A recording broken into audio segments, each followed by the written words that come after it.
আসসালামু আলাইকুম বন্ধুরা, কেমন আছেন? সবাই আশা করি অনেক ভালো আছেন। তো চলে আসলাম একটা নতুন রেসিপি নিয়ে। আজকের রেসিপি হচ্ছে চিকেন ভেজিটেবলস খিচুড়ি রেসিপি। তো আজকের রেসিপিটা আমি করছি না, আমার আম্মু করছে। তো আজকে আম্মু যেভাবে খিচুড়ি রান্না করে সেভাবেই আপনাদের দেখানোর চেষ্টা করব। তো চলুন বেশি দেরি না করে শুরু করা যাক। তো দেখতেই পাচ্ছেন এখানে প্রথমে রান্না করা হবে চিকেনটা। তো চিকেন রান্না করার জন্য এখানে প্রথমেই তেল দিয়ে দিল, তারপর দিয়ে দিল পেঁয়াজ কুচি, আর এখানে দিয়ে দিল স্বাদমতো নুন। তো এই তো এখানে 1 চামচের মতন ইউজ করা হয়েছে নুন। তো এখন একত্রে খুব ভালো করে মিশিয়ে নেওয়া হচ্ছে। আর বন্ধুরা, আজকের রেসিপিটা সম্পূর্ণ মাটির চুলায় রান্না করা হবে। তারপরে এখানে দিয়ে দিল সামান্য পরিমাণ কিছু পানি। তারপর এখানে যাবতীয় যা মশলা আছে সেগুলো এখন দিয়ে দেওয়া হবে। তো এখানে প্রথমে দিয়ে দিল আদা রসুন বাটা, এখানে 2 চা চামচের মতন ইউজ করা হয়েছে। তারপর দিয়ে দিল 2 চা চামচের মতন জিরা বাটা। তারপর দিয়ে দিল 1 চা চামচের মতন হলুদ গুঁড়ো,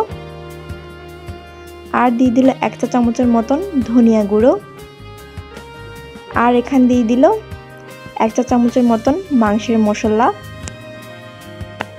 মাংসের মশলাটা চাইলে আপনারা দিতেও পারেন বা চাইলে স্কিপও করতে পারেন।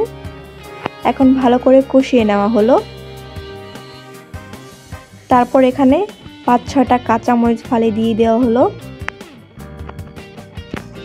তারপর এখানে দিয়ে দিল 3টা তেজপাতা, আর দিয়ে দিল 2টা বড় সাইজের দারচিনি, 2টা লবঙ্গ আর 2টা এলাচ। ভালো করে মিশিয়ে নেওয়া হয়ে গেলে এখন দিয়ে দিল মাংসগুলো। তো এই তো ছোট ছোট পিস করে মাংসগুলো এভাবে কেটে নিয়েছিল। তো এই তো এখন ভালো করে কষিয়ে নেওয়া হচ্ছে। মাংসটা যতটা ভালো করে কষানো হবে ততটাই মাংসটা খেতে মজা লাগবে আর অনেক স্বাদ হবে। তো এখন কিছুক্ষণের জন্য ঢেকে দেওয়া হলো। ঢাকনাটা খুলে দেখা হলো যে কতটুকু সিদ্ধ হয়েছে।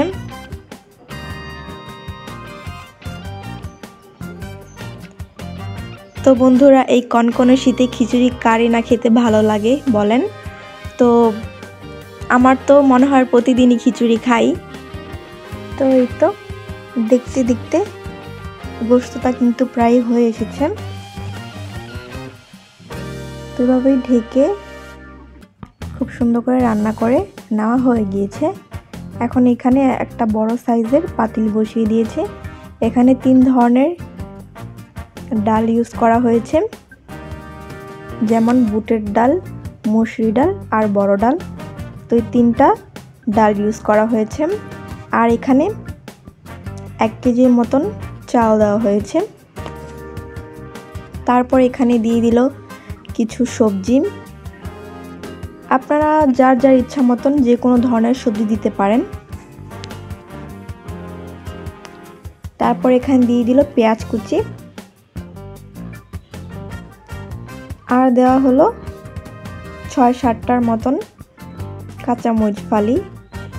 দিয়ে দেওয়া হলো 1 চা চামচের মতন আদা রসুন বাটা, আর দেওয়া হলো 1 চা চামচের মতন জিরা বাটা, আর দেওয়া হলো 1 চা চামচের মতন হলুদ গুঁড়ো, আর দেওয়া হলো 1 চা চামচের মতন ধনিয়া গুঁড়ো, আর এখানে দেওয়া হলো টমেটো, আর দেওয়া হলো মটরশুঁটি।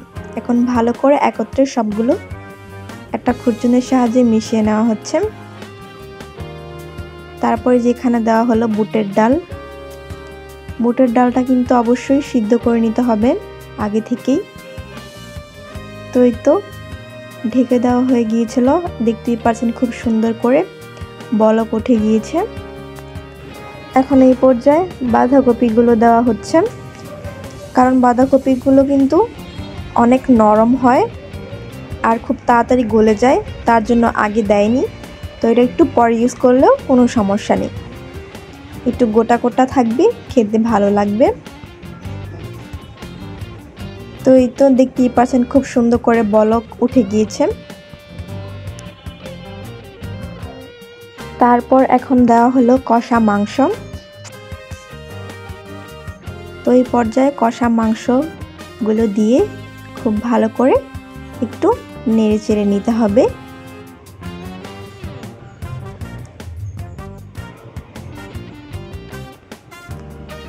তো দেখতেই পাচ্ছেন এখনই কালারটা কতটা সুন্দর এসে গিয়েছে। তো বন্ধুরা এই পর্যায়ে একটু নুনটা কম মনে হয়েছিল, এখানে একটু পরে নুন দেওয়া হলো। আপনারা এভাবে একটু অ্যাডজাস্ট করে নেবেন। তারপরে এখানে গ্যাসের মধ্যে একটা কড়াই বসিয়ে দেওয়া হয়েছিল, কারণ খিচুড়িটা বাগার দিতে হবে। তো দিয়ে দিল একটু তেল। তারপরে এখানে দেওয়া হলো শুকনো মরিচ, এখানে ৬-৭টার মতন শুকনো মরিচ নেওয়া হয়েছিল, দিয়ে দিল। তো এটা একটু ভাজা ভাজা হয়ে গেলে দেখতেই পাচ্ছেন কালারটা চেঞ্জ হয়ে এসেছে। তো এর মধ্যে এখানে দিয়ে দিতে হবে রসুন কুচি এবং পেঁয়াজ কুচি। এখন এগুলোকে একত্রে খুব ভালো করে ভেজে নিতে হবে। তো বন্ধুরা এই পর্যায়ে দিয়ে দিতে হবে আপনাদের পাঁচফোড়ন।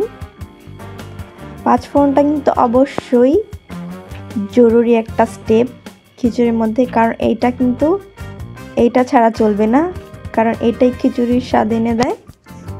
তো এই তো পাঁচফোড়নটা হয়ে গিয়েছে। এখানে দেখতেই পাচ্ছেন খুব সুন্দর করে সবজিগুলো, চালগুলো হয়ে গিয়েছে, খুব সুন্দর করে সিদ্ধ হয়েছে। এখন এই পর্যায়ে বাগারটা দিয়ে দিচ্ছে। এখন এই পর্যায়ে অনবরত নেড়ে দিতে হবে, কারণ খিচুড়ি এই পর্যায়ে কিন্তু খুব আঠালো হয়ে যায়, অনবরত নাড়তে হবে, না হলে কিন্তু পাতিলার নিচে লেগে যাওয়ার সম্ভাবনা থেকে যায়। তো এখন এখানে দিয়ে দিল ধনিয়া পাতা কুচি। ধনিয়া পাতা কুচিটা দিয়ে খুব ভালো করে একবার নেড়ে চেড়ে মিশিয়ে নিচ্ছে। তো এই তো বন্ধুরা খিচুড়িটা ডান। দেখতেই পাচ্ছেন কত সুন্দর একটা কালার এসেছে।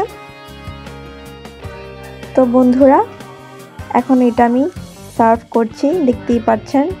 আর অনেক মজা হয়েছিল খিচুড়িটা। তো অবশ্যই বাসায় ট্রাই করবেন।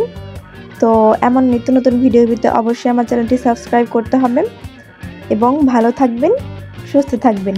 আল্লাহ হাফিজ।